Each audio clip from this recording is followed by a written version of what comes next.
Episode number 52 of People I Know show today. Curt Carstensen here with Liatte Closs joining me from, I assume you're in Hoboken, New Jersey. You're not somewhere else now? Hoboken, New Jersey. Yes, you got it. And I'm here just outside of Minneapolis, where I saw you not too long ago, just a couple of weeks ago, I guess. Maybe it's been more than that by now. As you used to live in Minnesota for a few years, and that's how we met. But I want to start the conversation today with the Liatte before I knew you, things that I've heard about a little bit, but I really haven't quite come to understand. And where do you think we should begin? You're always from New Jersey, correct? But you didn't stay there long after high school. Yeah, so born and raised in Union, New Jersey, which is about north central New Jersey. Went to school in Rhode Island at the University of Rhode Island. That's in a tiny spot called Kingston, Rhode Island, but just such a beautiful area of the world. Stony beaches, nothing like Jersey beaches, but if you haven't seen those, you have to see those. But yeah, I went to school for pharmacy and I swam there, did that for 6 years. And then I found out about a program, an externship program with the United States Public Health Service. And this program actually gave you the ability to work right when you graduated from your pharmacy school, anywhere in the country, really. So I was happy and ecstatic to work for the Federal Bureau of Prisons in Rochester, Minnesota. Okay, so of my friends, you're one of my friends that has been involved in a lot of things that I think you're the only person that I really know or I'm close with that has. So let me step back here and cover a couple of these things. You said, as I knew you're a swimmer at Rhode Island, but for 6 years you swam there? Or how did that all work out? Yeah, so sorry, I probably lied with that. So I swam No lying, 4 Liatte. years. I swam for Okay. 4 years, but my pharmacy program was 6 years.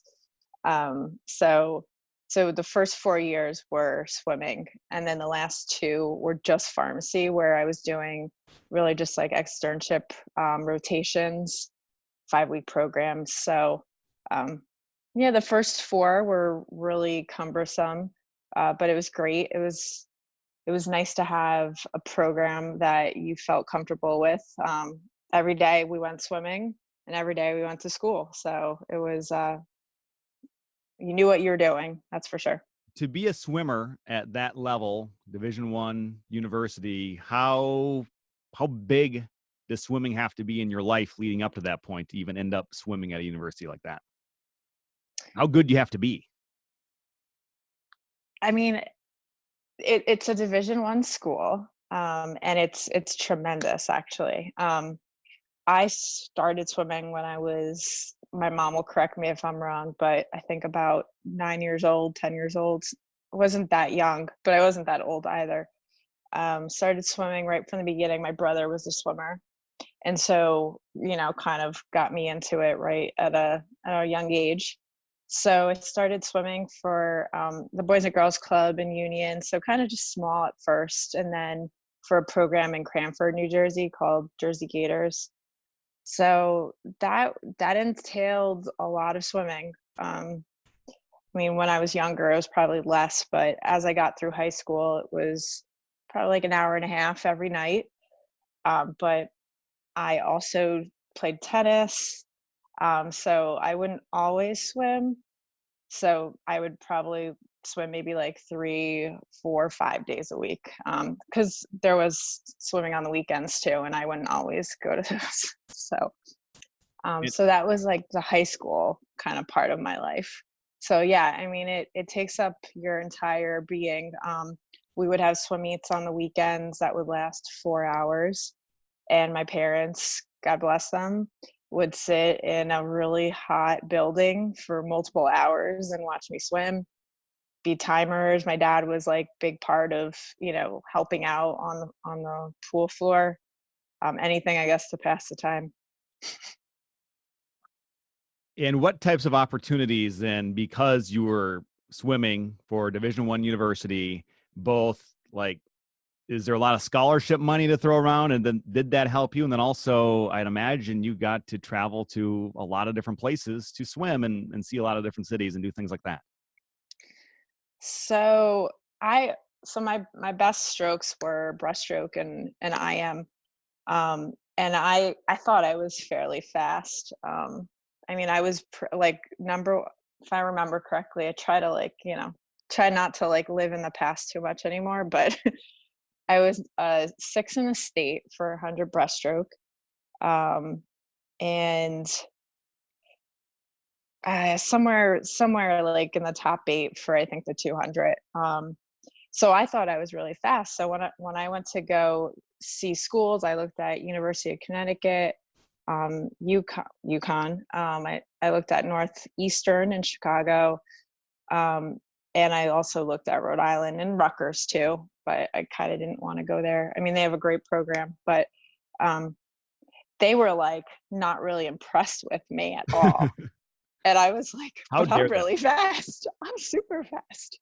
And they were like, whatever. We have people doing 104s, like time wise and the breaststroke. And I was doing like a 107. So I'm like, oh, yeah, okay.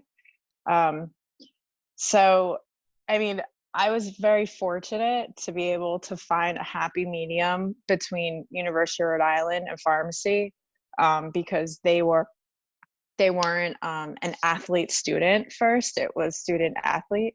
And so for me, I could still be in a Division I school, still swim because I love to do it. And I was actually fortunate enough to get a scholarship. It wasn't full, but it was definitely generous enough to be able to help me through the 6 years. I mean, 4 years for swimming, and then I got a scholarship for pharmacy that was 6 years. So again, not full, but enough.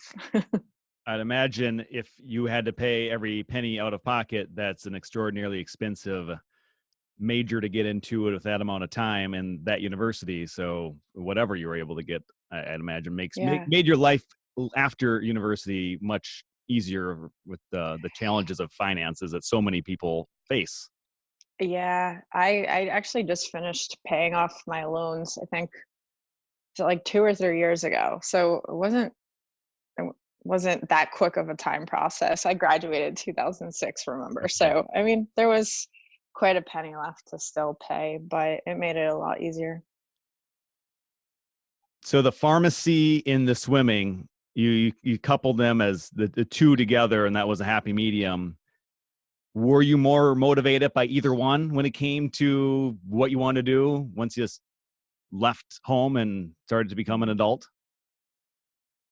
Yeah, I guess I did kind of look at the swim programs first, and then the pharmacy program second. I think at that point I still was like in my just like my high time. Like I thought I was in my high time. Um, I was swimming the fastest I'd swam, and I actually think I don't know. I think it may have been like University of Minnesota or University of Wisconsin. I swear it was. I think it was like somewhere in the Midwest that actually like recruited me, and I was like, the Midwest? No way. But somehow I found my way over there in the end. And did you travel out of the region for swim meets? Is that common? I don't really understand swimming and what they do for their scheduling. Yeah, so we were in the Atlantic 10 division. So most of the teams that we swam were in the northeast. So we went to Maine, New Hampshire, Fordham. There were some teams that weren't in the Atlantic 10 that we would do like exhibition with, like Brown University. They would really beat us up badly though, and some teams around there. But now their swim program, because I'm an alumni, and so I still give some money here and there. Their team is like really fast now, which is amazing. And I think they do a lot more like cross country sort of things. So in the summer, no, over winter break, sorry, over winter break, we would go to Florida and we would train there. And so I think they have like a couple like exhibition kind of matches down there during that time period. But yeah, I mean, I think, and we'll get to it later, I think my travel has mostly come with work, with kind of what I've done since I've commissioned in the public health service. That's what I was going to say. You kind of, you said you emphasized the swimming when you left home and left high school, but then ever since then, your work and the different opportunities you've had have taken you several places. So let's talk about that a little bit more. Pharmacy school, 6 years, you finish it. What are your options, and how did you end up crossing my path in Minnesota a few years later? Yeah, so I kind of never really wanted to go to the retail side of pharmacy, and we actually had an alumni who was who came back over. It was like I still remember we used to have these like financial planners come in. It was like our second to last year of pharmacy school, I think. And then we would have some alumni come back and tell us about what they were doing with their career paths. And this one guy, Captain Veza, he was in the public health service, and he told us about the PHS, and essentially he worked for the Food and Drug Administration in Maryland, and kind of what he did with that. So that was kind of an eye opener to say, oh, I've never heard about this uniform service. What do they do? And so he kind of just explained a little bit about its mission to protect, promote, and advance the safety of the nation. And I was like, what does that even mean? You know, because when you think about that, you think of like the military, right? So we're non-military, we're uniform service. And what it is that once you kind of commission, there's various categories. I was a pharmacist, but they also take physicians, physical therapists, dentists, veterinarians, you know, the gamut of things. So you commission, and then you have opportunities to work within the Division of Health, Department of Health and Human Services, the Department of Justice, which is where I did my time in the prison for, I'd say. I came to Rochester to work at the Federal Medical Center there as a pharmacist. I was a staff pharmacist at that point. And then there are some other opportunities. Indian Health Service, they are Indian reservations throughout the country that serve American Indians solely, and they're all clinical, basically. And then there's ton. I mean, there's so many different sites that you could do, and that was, I guess, the beauty of finding out about this, to know like you don't just have to work at a CVS pharmacy or at a Rite Aid or a Costco or something like that. There's so much more out there that you can use your knowledge for and expand upon.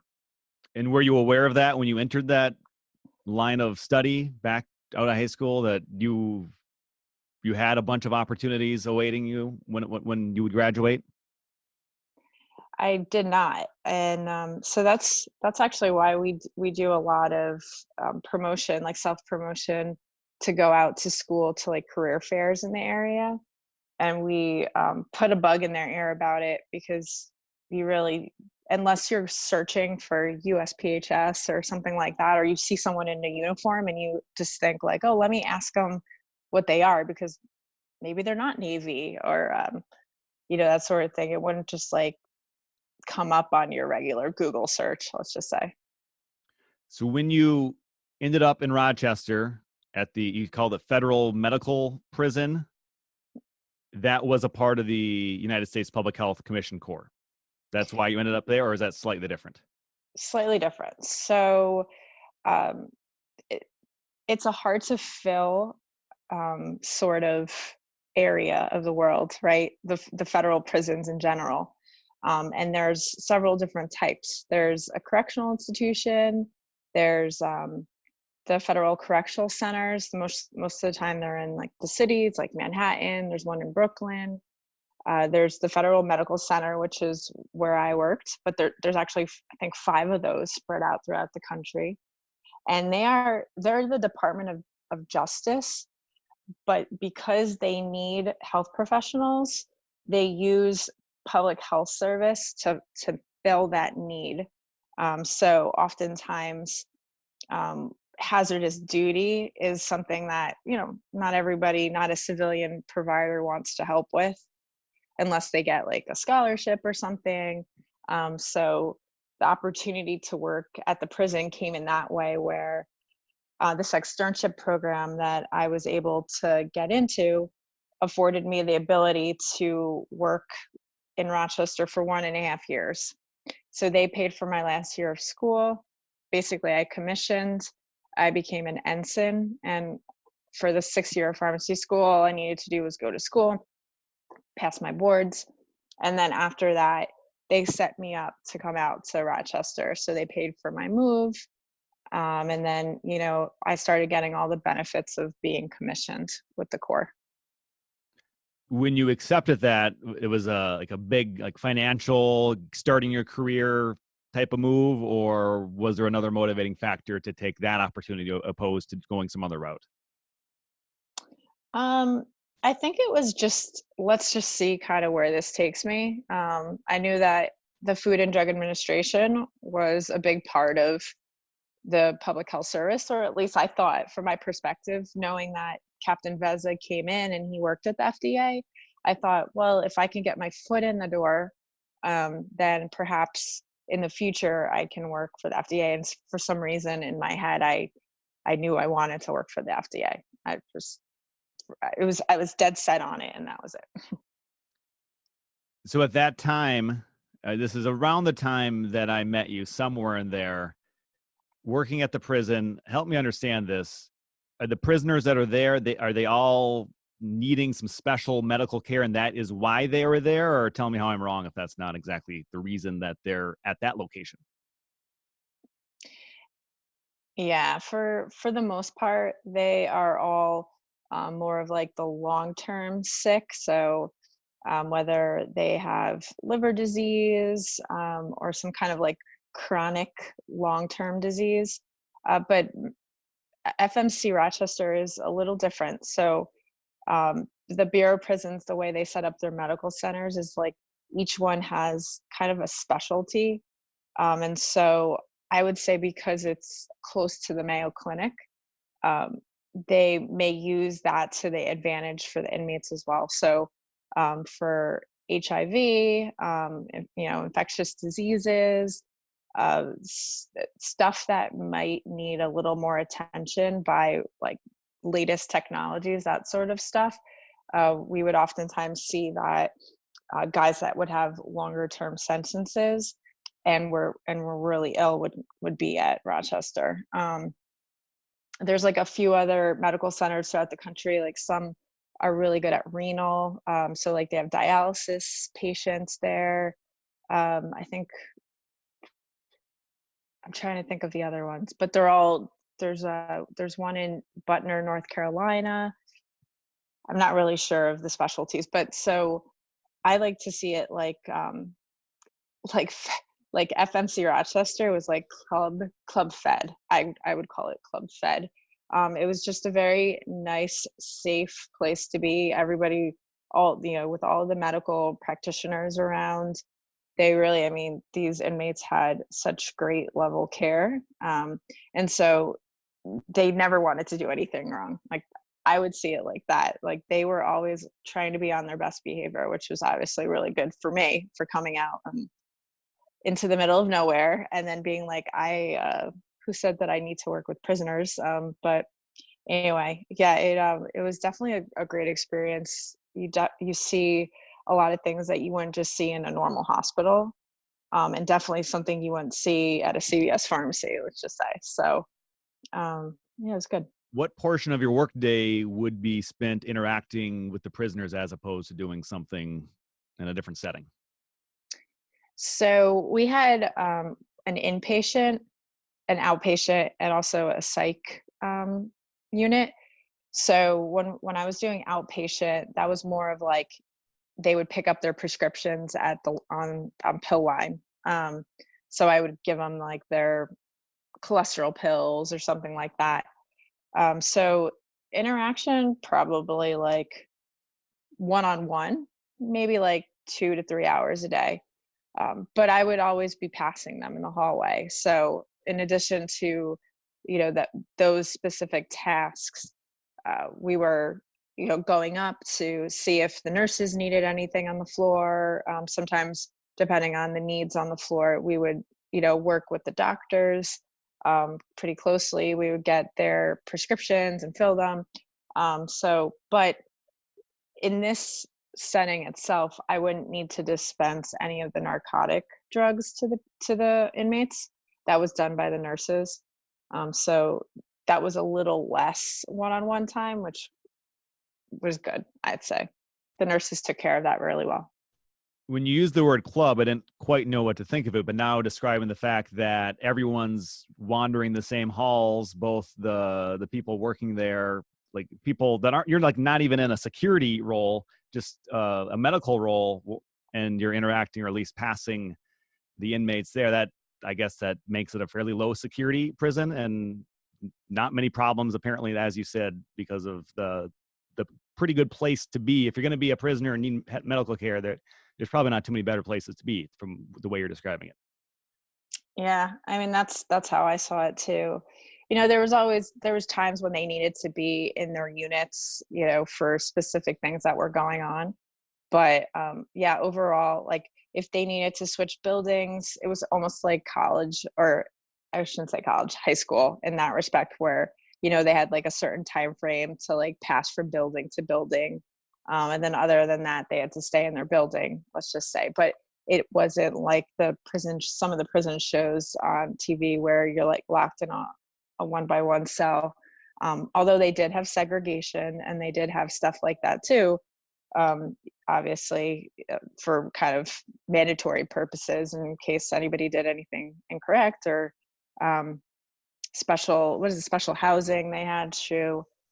But for the most part, people just were pretty safe, I guess. In working in that environment, did any interactions or repetitive interactions change your mind about anything from when you entered and by the time you left there? Had you developed a different mindset on anything that stands out to you? Um, I guess after a while it was more just like for me, like I'm helping inmates, and that was, after a while you're kind of like, oh, there might be other people that I'd prefer to help out in this world. Not that they don't deserve to be helped out like the rest of us, but I think it definitely takes a toll on you, because they have it so good, I would say. They constantly want more and more and more, and so you need to kind of stand your ground and basically show them who's boss, right? And if you're down one day, or if they kind of sense an insecurity about you, they can like pick it up. So you always have to be on your A game. And so I think that's a lot of those nurses that like work overnights, and those that work like a lot of hours in a row. And I think it's hard to always be like prepared and to be like, this is me and this is you, and I'm professional. But yeah, I think after 3.5 years, I was kind of ready, both in both ways. I was ready to try to come back to New Jersey too. I was homesick, but also from the works, kind of point of view. I knew that I think I was done serving time. About a year or two then, and into that 3.5 years, I was working for the Northwoods League at that time, and our home office was in Rochester, and there's a baseball team, still is, called the Rochester Honkers, that I would go to their games more often because it was local, and you were a fan of either the team or just being out there at the ballpark. So we crossed paths a couple times, began a friendship, and not too long after that, you ended up moving away. But I know at that time and since then, I'd imagine then with the United States Public Health Commission Corps, you would travel to all sorts of different places for an extended period of time and get all kinds of other experiences with your pharmacy and different medical training. So go into that a little bit, because I don't really know a lot about what you do except that you just go places. Yeah. So I was so about 3 years after I'd been working for the prison, I started to look for opportunities back closer to New Jersey. I had really started dating seriously my now husband, Pete. And so I figured it was, time to come back home and see what's going on. So I had kind of looked first to see if I did want to stay with the prison. I had looked at, there's a couple prisons in New Jersey, New York. So I went around, realized I did not want to work with the prison anymore. And then I had also checked out the NIH, National Institute of Health. It's over in Maryland. It's where they do clinical trials out of. They also have a pharmacy there. That didn't work out. And I was lucky enough to come across someone who knew a compliance branch director at the Food and Drug Administration office over in Parsippany, New Jersey, which is where I currently work. So they set up an interview with me, and we did it. I actually went up to Minneapolis to the district office there. They were able to do like a video interview, and it went well. And they wanted me to be a drug investigator. So essentially, using my experience and my schooling as a pharmacist, they said, "Hey, I think this might be a good opportunity for you to come over. Basically, you'll be an auditor, and you will do audits of manufacturers in the state of New Jersey." So back when I started with them in 2009, we had district offices essentially in every state, and New Jersey just had so much commodities just right there, that we were able to stay in New Jersey and practically get all our inspections done. So I would go into each spot, and kind of figure out what they do, whether they repackage, whether they manufacture product. They can make tablets, solutions, foot powders, whatever it was. And there's some regulations that they need to follow so that they manufacture correctly. So I would audit them to make sure that they were doing that correctly. So once I was doing that for, it's probably about like 2 years, 2.5, 3 years, that's when our scope expanded to international work. And so international work is any manufacturer that wants to produce drug products and export them into the United States. That's where we are kind of able to control what's going on that side. So I traveled to Canada, Romania, Switzerland, Germany, many places in Germany. Yeah, I mean, I can probably still do that now. My job has slightly changed, but I haven't traveled in 3.5 years, which my last trip was to Israel and Germany, so that was fun. Doing that job in New Jersey and doing it in Romania, let's say, or Germany, I'd imagine your job is kind of the same, but what you're working with and what you're surrounded by can be quite different. Can you describe that in some way for me to help me understand?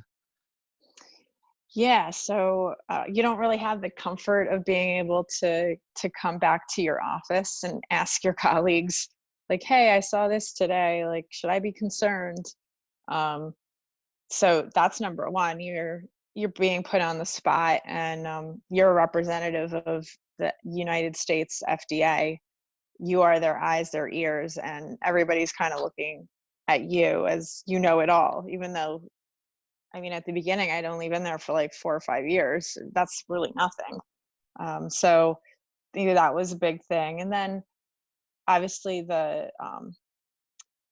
all your documents are in a different language, so you're going off of translation. Most of the time, they had their own translators there for you, and they were. I never had a bad experience with one of them, but there is obviously that whole, okay, the information passes, and then I have to think about my next question, and then they have to translate it back. And so depending on the location, I mean, some were really savvy and knew English really well. And actually, for the most part, most of the drug pharmaceutical companies hire some really professional, really astute people. So I didn't really have any issues with losing my train of thought per se, because it took so long to get that point across. But yeah, it was definitely different in multiple ways. But then once you finished for the day, then you were in a different country. So you just kind of got through it. And do you have enough time to enjoy these countries or really get a good experience as someone that's like not there working, but someone that, gets to be a tourist for a bit? Do you have enough time for that? It depended. If so most of our trips were 3 weeks long. So we would leave on like either a Saturday or Sunday, and then we would start on a Monday. So you had that jet lag that you were working with as well. So oftentimes when you did finish at either like 5 p.m. or sometimes a little bit later, 6 p.m., the only thing you would really have is dinner. So because most of the places were closed or whatnot. But sometimes if we had two back-to-back inspections and we were staying in the same place. So from I think in Germany, I had a situation where I was actually staying like in Frankfurt for like 2 whole weeks. So I had a weekend in between. So I was able to kind of walk around and see things on Saturday, and then I think Sunday everything's closed. So that was kind of a wash anyway. But I got to rest. But for the most part, you're home and working in the US for people like me that just don't. I've never been involved in your line of work, and I don't understand a lot. I know drug prices are high and a lot of people complain.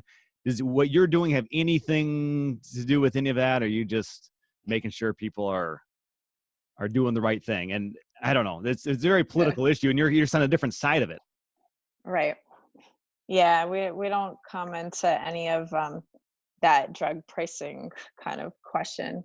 For the most part, it's just making sure that they're making products that are exactly what they say they are. So if they say they're making simvastatin 20 milligrams, that there's actually 20 milligrams, give or take, per their specifications in there, and that they're doing everything correctly.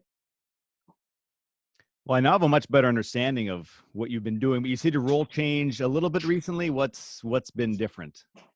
Yeah, so about 3 years ago, I actually interviewed for a compliance officer position. So I've now changed roles where I'm not going out and doing inspections. So now I wait for the inspections to come to me.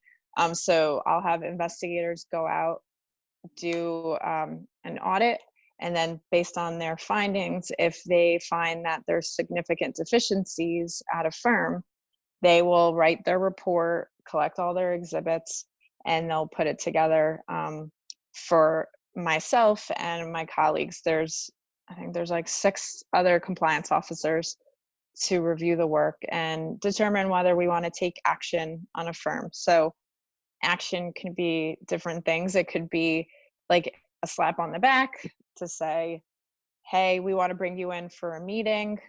You're not meeting XYZ and you need to. If you don't, next time we come, we'll take further action.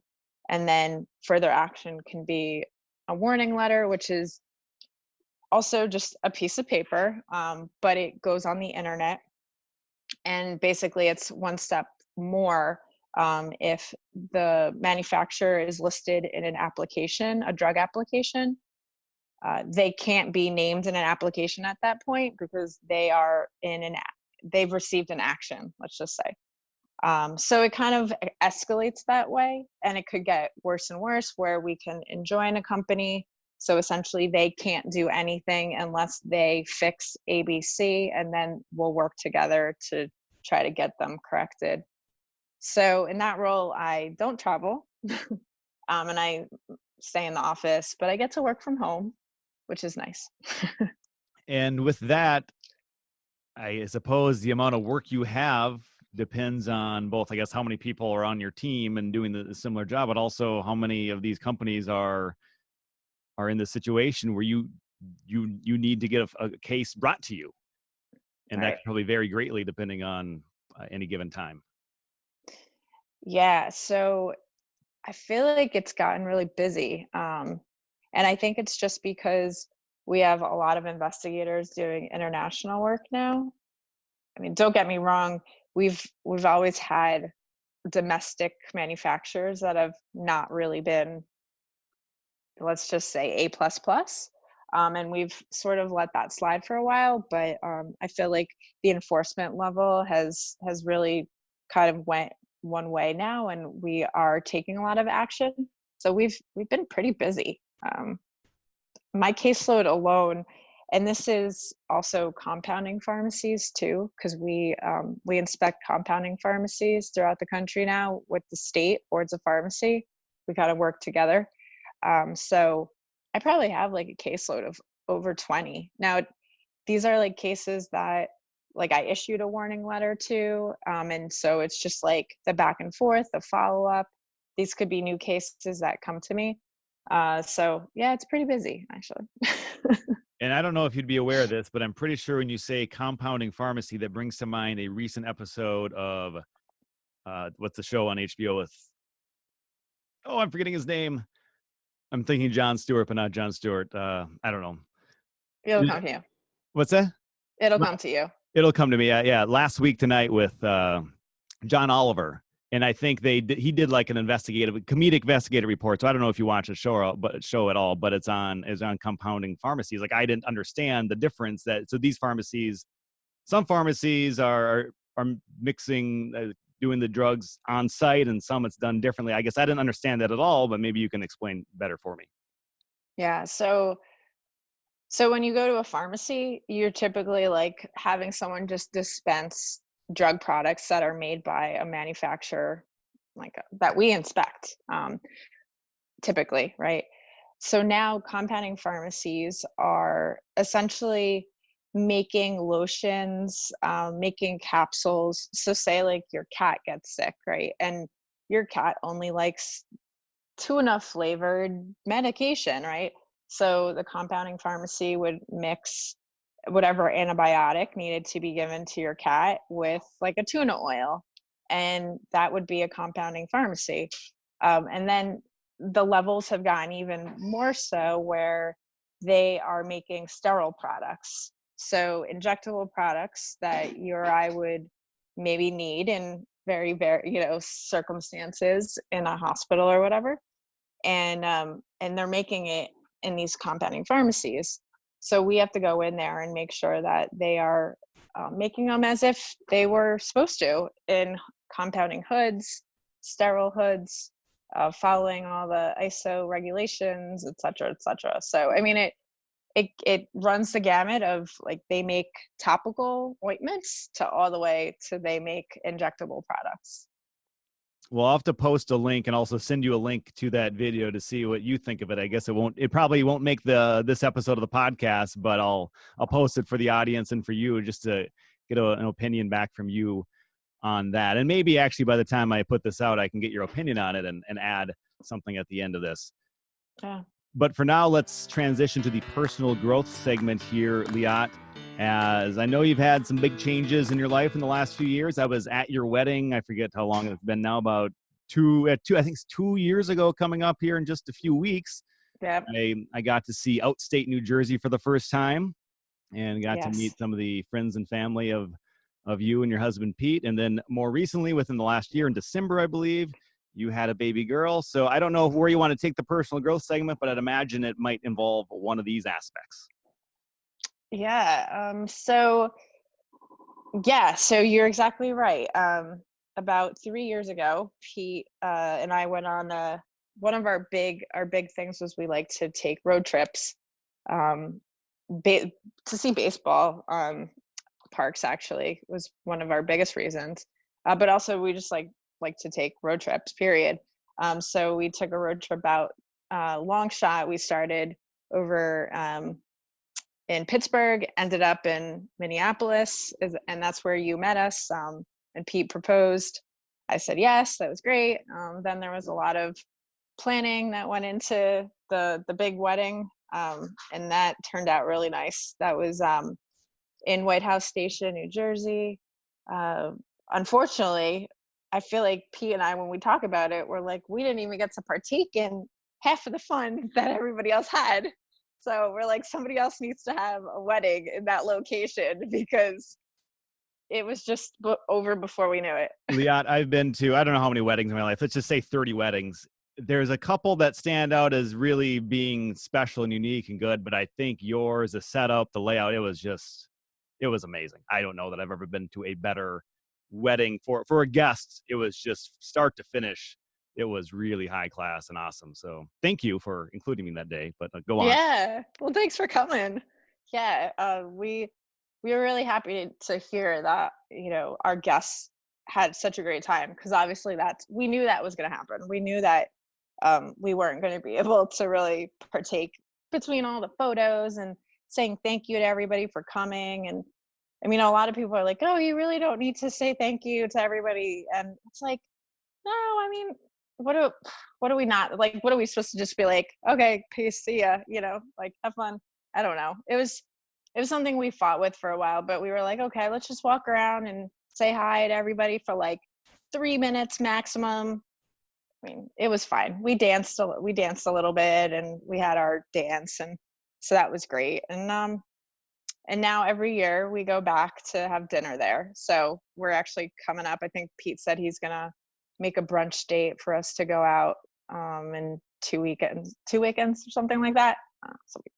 So yeah, so that was a big event, but that didn't really change our life, because like I said, I had actually met Pete a long time ago, so we knew each other. Nothing really changed. We did end up buying a house together a year and a half ago, but the bigger news was, yes, that we became pregnant, and so, gosh. Yeah, December 10 of last year was when our lives completely changed. Yeah, for the better. Absolutely. We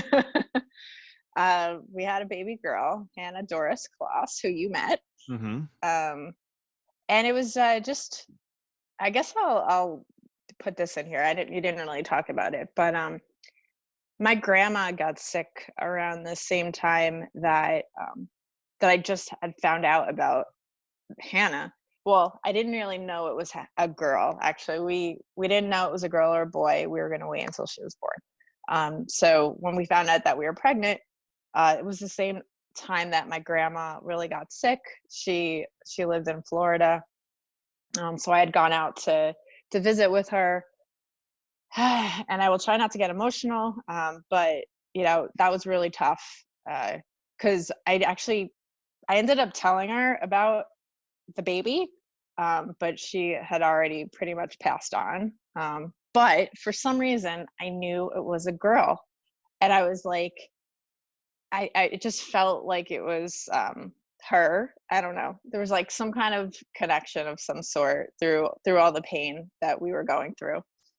And so I said, if it's a girl, we're gonna name her Doris. And that was my mom. My grandma's real name apparently was Dorothy. But we called her Doris, and that's all I'd ever known her as. So we'll just middle name Doris. So yeah, so she was born 6 pounds 15 ounces, and it was a hell of a labor. My pregnancy was great. I mean, it was fine. I mean, when you think about like all the issues that some women have, I had some hip pain, I was sleeping fine. I just had to wake up a lot of times and kind of shift positions, but I never had morning sickness or anything like that. And I was working out. I was doing yoga almost every day, which was great. Highly recommend it. For you too, Curt. It's been brought up in a couple of previous episodes. I think I'm going to start pretty soon with Brian Pyatt, who I've had on a couple times here. He suggested that I do it, so I'm going to join him soon.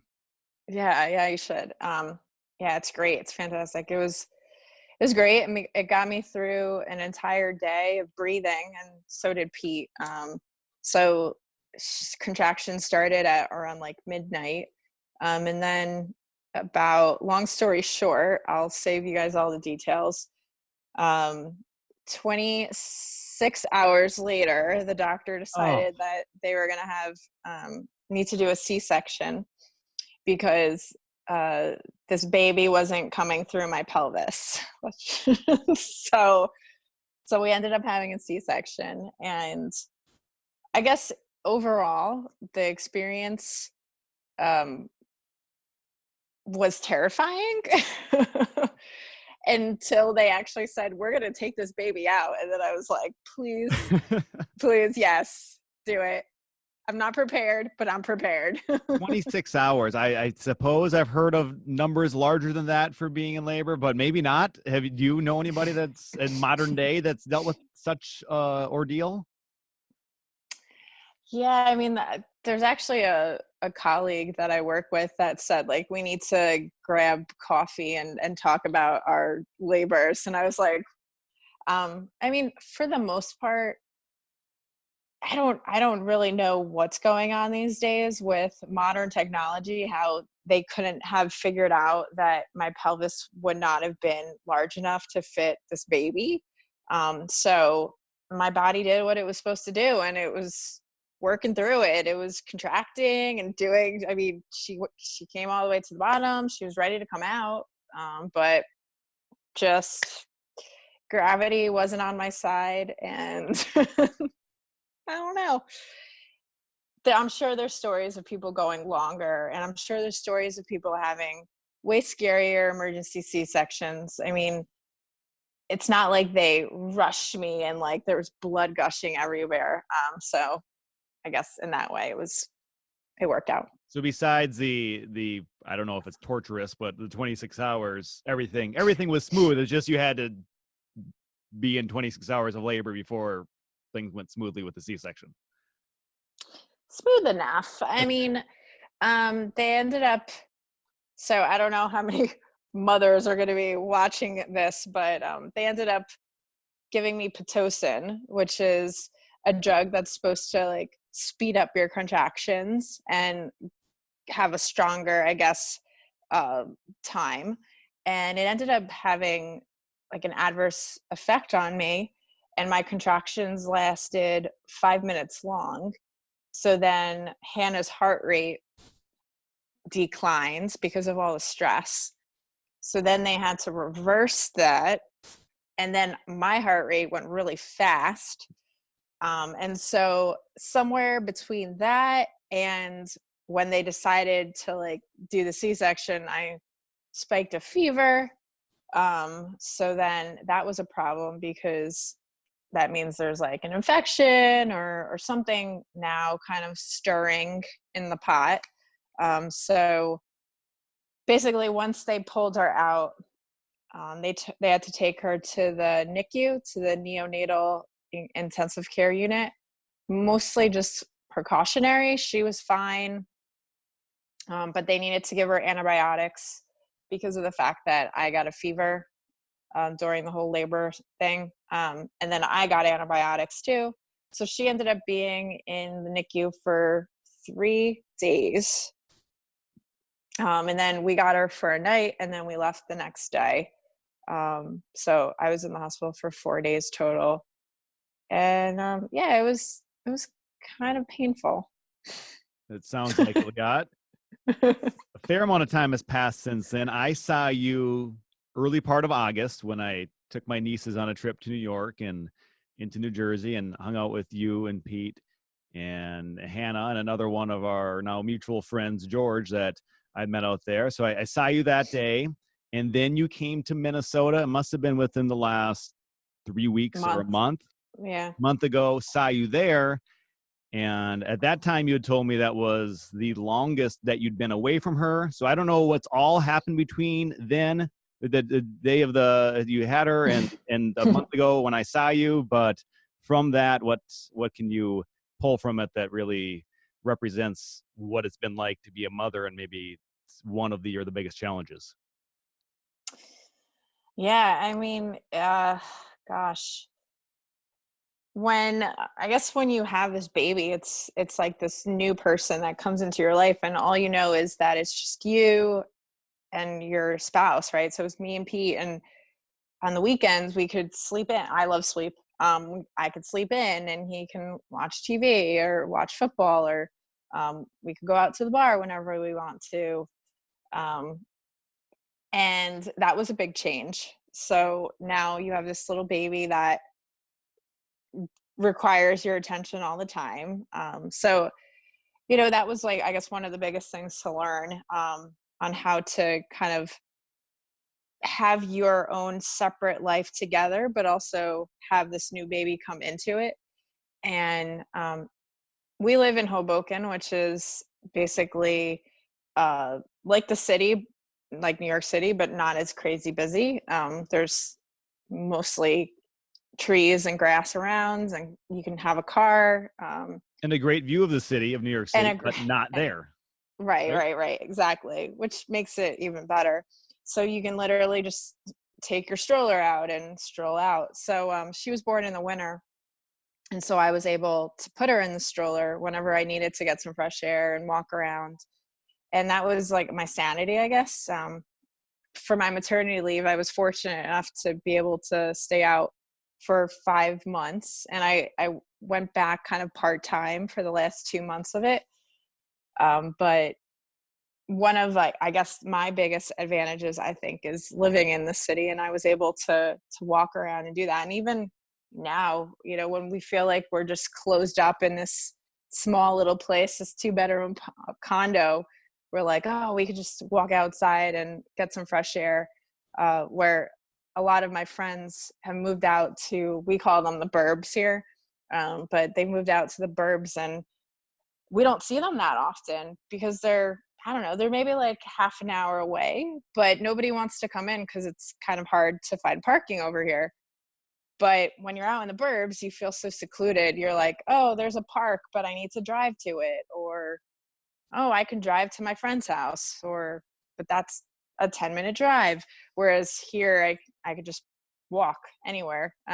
So that's been really helpful in kind of keeping my personal, I guess, being status quo. I know we talked about a little bit about like the depression and kind of feelings that go through your mind when you do have a baby.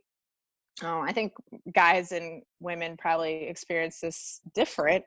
So I can only speak on behalf of myself, and I'm not really sure kind of how Pete's thought process was for this, but I think it was more so that I wanted to make sure that Hannah was okay. So things like brushing my teeth in the morning, I hardly did, or I mean, I don't really brush my hair anyway. I have curly hair, so it's like probably better not to touch it.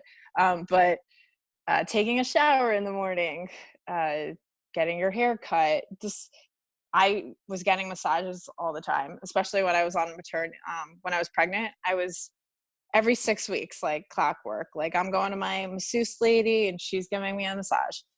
So it was like all those things kind of went to the wayside. And I guess probably about like 2 months ago, when Hannah kind of became more of a person and a little less needy, was when I started to realize that I really need to take care of myself, because if I don't, then how am I going to take care of Hannah, and how am I going to have a relationship with Pete, and and all those things that were about me before having the baby. So I think, long story short, I think it's just a culmination of being with her every day, and then starting to realize that, hey, she's actually growing and maturing, and she can be a little bit more independent. And Pete is really good at taking care of her, so Pete, I could give Hannah to Pete, and he'll watch her, and there's no issues with that, So I went next door to get my nails done, and like, oh, she survived and he survived. We're okay.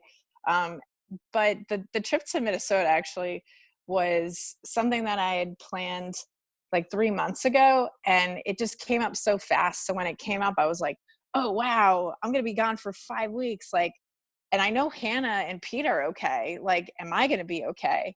5 days Um, you were here, right? yeah, the 5 days. Actually, I came on a Monday, yep, and left on a Friday. So I really was kind of a little crazy too, because I'm nursing and I'm pumping at work. So I was like, oh my God, I'm gonna have to pump like for every session. I'm not gonna be able to just nurse her. And so that was just a lot of question marks that I was kind of anxious about, but all went well. Everybody did well. Hannah cried a little bit, but Pete was there and he did a really good job. So that was a growing opportunity for you, because I know when I talked to you, that was a couple days in your trip, and it was like it was a very, you're in the middle of that challenge, but now you've come through it and another month has passed. Is your like mental state and understanding your individual needs and also being a mother, is all that coming together stronger and stronger now you've had these different situations to work through? Yeah, I would agree. I think so. This month has been, I feel like, a really busy one. In addition to that long trip, I also was studying to take a board certification exam. So I was like, I took off a couple days and Pete was working, and then Pete was working. And I took off, well, I was studying, so he was watching Hannah. And it just felt like the last couple weeks, like I've seen that she can adjust, and if she needs to be away from me a little bit longer. I mean, yeah, she cries mama mama, but I think if she's kind of like, what's the word, distracted enough, like she's not harmed in any way. So in that way, yeah, it's been, not to say that she doesn't need me, but I know that like I can be myself like I used to be. You know what I mean? Am I And saying that correctly? no, I think so. It's just like the term mental health has been used more and more in recent years. And the more you just talk to people and observe their perspectives, you realize, or I realize, that there's all these situations that just seem normal every day. Everyone should be fine. Like me as a person, 36 years old, I don't have my own kids. I've been uncle to 6 kids. I haven't lived through this having a child and what it means for your mental health coming through that. It just, everything seemed like it's a big change, but everything else should be fine. But just talking to you about it and knowing that other women especially deal with postpartum at different levels of depression, and I think the term psychosis, maybe there's all sorts of things, and I'm not an expert in this, but just being aware that this happens to people in normal everyday life. They got to deal with their mental health because it's a big life change. So having that conversation with you, just want to help, I wanted to just bring a little more awareness about the fact that, boy, there's people are dealing with all sorts of things, and we think it should be easy and okay from as an outsider perspective, but if we think that, often we're just going to be wrong, and people have all sorts of things to deal with. Yeah, no, you make a really good point, and I'm part of a Facebook mommies group, and there was just a recent post about this woman who she had been friends with this lady for a couple years before she realized that she got pregnant, and then they actually were both pregnant at the same time. The other gal was maybe a couple months further along, and then she had the baby, and while she seemed that everything was great and fine, there were a lot of mental health issues that were going on in the background, and she wishes she had asked more questions, because that lady ended up taking her life. And it's little things that may not, like you said, from an outsider's point of view, you may not even pick up on it, which is the most challenging thing about it. And that's why the awareness of, after you have a baby, your body just went through a really traumatic event. It's a complete change. You think that, oh yeah, it's just this new baby, and we're going to fit it into our world, and our world's not going to change. But your world does change, mostly for the better. We wouldn't do anything. I mean, Hannah is the best thing that happened to us, but also at the same time, you have to remember that you are your unique personality in person, and you need to make sure that you're healthy in order to take care of anybody else too. So you need to always look, inward to yourself. And if you have any questions, know who to reach out to. And it sounds like you have different types of communities to reach out to, whether it's that Facebook group. And I believe it was you that told me that, like, the birthing classes, or whatever you want to call them, you made some friends with some other women that had a child really within days or weeks of when you having Hannah. So there's probably a lot of support to be had if you can look in the right places. And maybe as a part of this episode, you can give me a few ideas that I can post some links for people that come across this episode to make sure that if this is something that could help them, they need more community involving that. Maybe you have some ideas for other young mothers or new mothers. Yeah, no, absolutely. In our area, there was somehow I found a post that every Wednesday at the hospital, in the local hospital, they have a class from 11 o'clock to 1 o'clock. And basically, I mean, you don't have to just be nursing. It's not just for nursing mothers. So you just go, and at 5 weeks old, I brought Hannah, and that was a challenge to, like, get her dressed up and out, and be like, how is this going to work on time? But she likes to sleep and this and that. And then you just do it, and there's a bunch of women there that are doing the same thing as you, and you talk about your challenges and what's been helping them. And like you said, it's more of a community, and once you find that you're not the only one dealing with that same problem or issue or concern, obviously you have your husband you can ask, but you two are going through the same thing, but it's different than to speak with another woman that you can confide into. Liatte Closs, thank you for joining me, sharing your perspectives. First, something I haven't done a whole lot of episodes is kind of talking about the career path and some of these things, but I think your career is just, it's so different from things that I really consider, and I find that very interesting. So I hope people learn from that. And thank you for sharing about what you've been going through as a not too long a wife and a mother, just some of these life changes that have led to the present day. So thank you for joining me. Thanks for having me. I appreciate you inviting me to be on this podcast, and I will send you some resources, and let me know if anybody wants to reach out. I'm available too as well. So Wonderful. Thank you, Liatte. you got it. We'll talk soon.